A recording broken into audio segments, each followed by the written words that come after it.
서기 1010년 고려의 국경은 또다시 피로 물들었습니다. 강감찬 장군의 귀주대첩 8년 전 두 번째로 쳐들어온 거란의 40만 대군 앞에서 모든 것이 무너져가는 절망의 시대였습니다.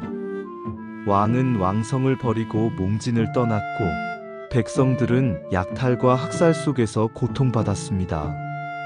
그때 불타는 성벽 위에서 최후까지 항전하며 백성들의 절규를 외면하지 않고 거란군에게 맞선 영웅이 있었습니다.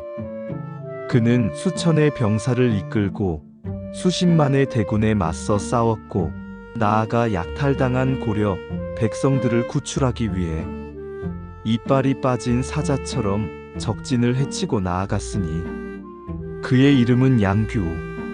오늘 우리는 불가능해 보이던 싸움에 온몸을 던져 양규 장군의 통주성 방어와 거란군 추격전 속에 숨겨진 뼈아픈 희생과 위대한 영웅, 그리고 고려 백성들이 남긴 지울 수 없는 강렬한 구원의 흔적을 추적합니다.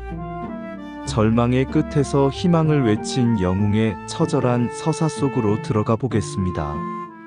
한반도와 중국 대륙, 북방 초원 지역은 모두 10세기에 큰 변화를 겪었습니다. 7세기 후반 신라가 통일을 이루었던 한반도에서는 후삼국의 분열을 거쳐 10세기 전반에 고려에 의한 재통일이 일어났습니다.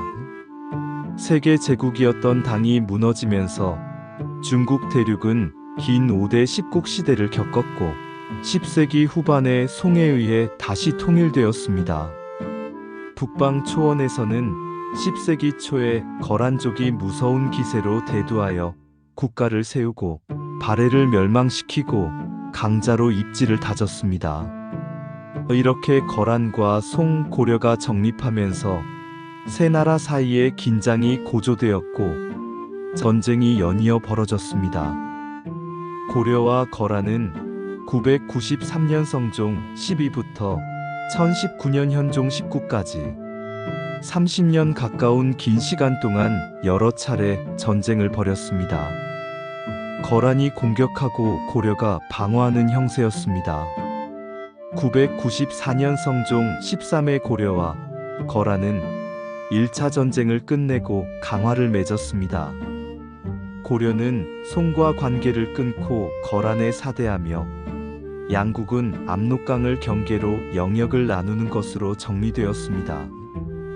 고려와 송의 연계를 차단하려는 거란의 목적과 북방 영토를 확보하려는 고려의 목적이 접점을 찾은 결과였습니다. 고려는 압록강 남쪽에 여러 개의 방어 거점을 새로 지으며 방어선을 구축하였습니다. 이른바 강동 6주 설치였습니다. 강화 이후 1009년 현종 즉위년까지 양국은 평화로운 관계를 유지했습니다. 그러나 이듬해인 1010년 현종 1, 거란은 고려를 다시 침공했습니다. 2차 전쟁의 시작이었습니다. 더구나 거란의 황제인 성종이 직접 군대를 이끌고 친정을 단행하였습니다. 대체 무슨 일이 벌어졌던 것일까요? 전쟁의 원인으로 기록에 명시된 것은 두 가지입니다. 하나는 고려에서 터진 강조의 정변이고 다른 하나는 고려와 여진족 간의 갈등입니다. 우선 후자에 대해 살펴보겠습니다. 당시 한반도 북부와 만주, 연해주 일대에 걸쳐 여진족들이 널리 거주하고 있었습니다. 이들은 부족 단위로 살았으며 예전 발해의 주요 구성원이기도 하였습니다. 발해 당시의 말갈족으로 불렸던 이들이 이 시기에는 여진족으로 불렸던 것입니다. 당시 여진 부족들은 거란과 고려 사이에서 각자의 입장과 상황에 따라 향배를 달리하고 있었습니다. 이때는 철책으로 막힌 국경선 같은 것이 존재하지 않던 시대였습니다. 고려의 북방 지역은 자연히 여진 부족들의 거주지와 인접하고 있었습니다. 고려가 영역을 북쪽으로 확장한다는 것은 곧 그 지역에 살던 여진 부족들을 몰아내거나 흡수하는 것을 뜻했습니다. 이 과정에서 고려와 우호적인 관계를 맺는 부족들도 있었으나 갈등이 생기기도 하였습니다. 여진에게 적대적인 태도를 보이는 고려인들도 있었습니다. 하공진과 유종이라는 관리들도 그런 사람들이었습니다. 하공진이 북방 지역에 배치되었을 때 임의로 병사를 징발하여 동여진 부락을 침범하였다가 패했다고 합니다. 그와 친분이 있었는지 화주방언앙중으로 근무하던 유종은 고려에 조공을 바치기 위해 자신의 부임지인 화주로 온 여진인 95인을 살해해버렸습니다. 쉽게 납득할 수 없는 사건이었으며 이 사태에 대한 기록은 이것이 전부여서 전말을 알기는 어려우나 원한을 품은 여진족은 거란으로 가호소하였습니다. 1010년 거란 성종은 직접 40만이라는 대규모 군사를 이끌고 고려를 향해 진군했습니다. 이는 고려가 겪어본 적 없는 엄청난 규모의 침략이었습니다. 강조는 자신이 일으킨 정변에 책임을 지기 위해 30만 대군을 이끌고 통주, 오늘날 평안북도 선천에서 거란군과 맞섰습니다. 고려군의 사기는 높았지만 거란군의 압도적인 전력과 기마술, 그리고 방심으로 인해 고려군은 통주성 전투에서 대패했습니다. 총사령관 강조는 사로잡혀 처형당했고 고려군은 순식간에 와해될 위기에 처했습니다. 강조가 처형당하고 고려군이 대패하자 거란군은 승승장구하며 고려의 심장개경을 향해 거침없이 진격했습니다. 현종은 더 이상 버티지 못하고 개경을 버린 채 남쪽 나주로 몽진을 떠나야 했습니다. 조정의 대부분의 신하들은 항복을 주장하며 왕과 함께 피난길에 올랐지만 거란군에 대한 저항 의지는 거의 사라진 상태였습니다. 모든 것이 무너져가는 절망적인 상황 속에서 거란군이 점령한 통주성의 한 명의 장수가 남아 백성들을 독려하며 최후의 저항을 불태우고 있었습니다. 그가 바로 통주도순 검사 양규였습니다. 그는 수천의 병사와 함께 불타는 통주성 위에서 거란군에게 결사항전했습니다. 비록 성은 함락될지언정 고려 백성들의 절규를 외면할 수 없었고 나라의 혼을 지켜야 한다는 강렬한 사명감에 불타올랐습니다. 그의 투혼 덕분에 거란군은 통주성 함락에 많은 병력과 시간을 소모해야 했습니다. 양규 장군의 진정한 위대함은 통주성 방어에서 그치지 않았습니다.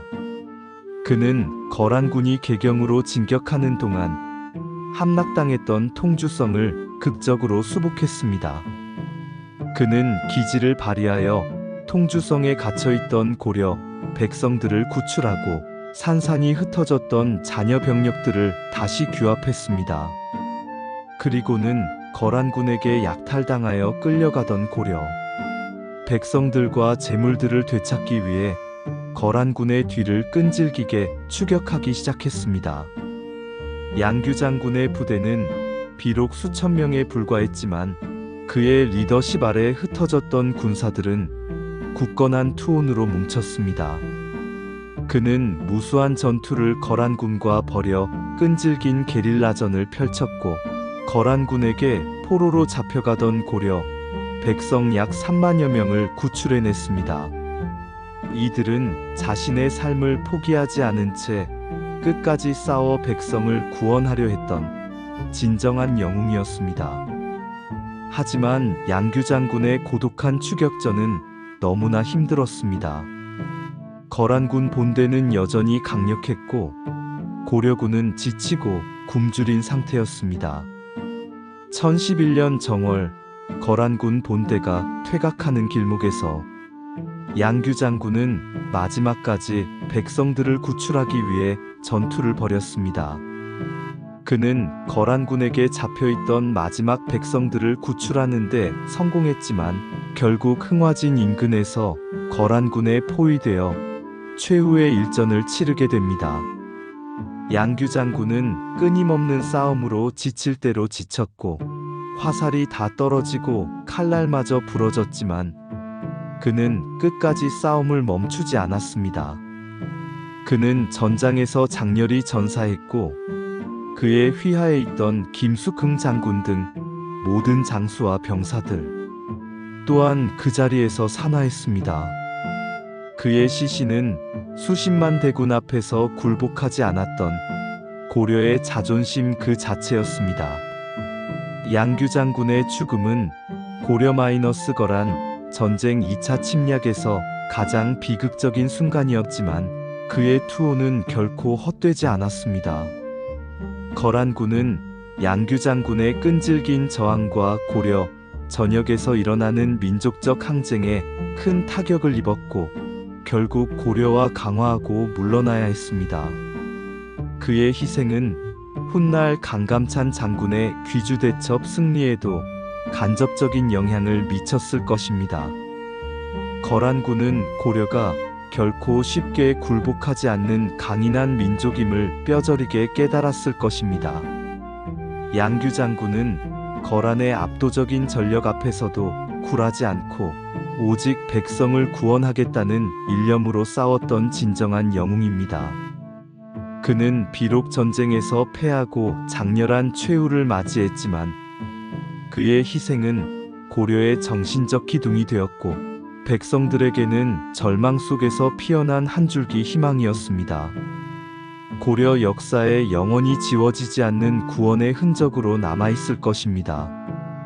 이야기 한국사 고려편 왕과 백성의 숨은 이야기 다음 편에서는 또 어떤 궁중의 은밀한 야화가 우리를 기다리고 있을까요? 긴 시간 함께 해주셔서 감사합니다.